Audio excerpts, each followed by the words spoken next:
ang aming Miss Almarco. Ahente since last year, sales agent, at ang gwapong-gwapo, pero maganda nung gabi na siya ay pinarangalan, Mr. Obet Oroso. Ang pangatlo ay currently Board of Directors since last year at purchaser ng Almarco sa ngayon, Mr. Ernie Cabajo.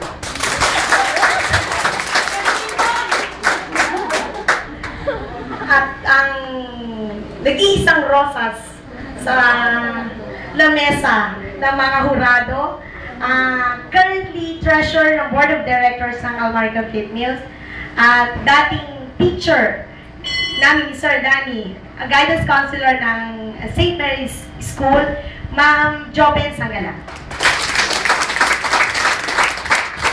Thank you so much po, Kabuhan.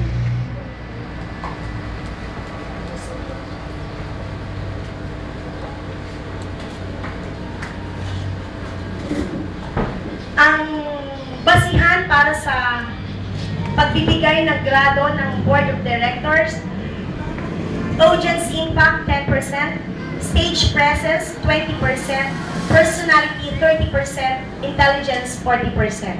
At para sa kaalaman ng mga candidates, gumawa ang mga board of director, ang mga judges ng question and answer para sa ganun ay hindi lang magiging basehan natin ay inyong mga ganda, hindi, kundi pati na rin ang inyong state o estado ng stand nyo sa issues na i-raise dun sa question. Thank you so much po, Mrs. Kabuhan.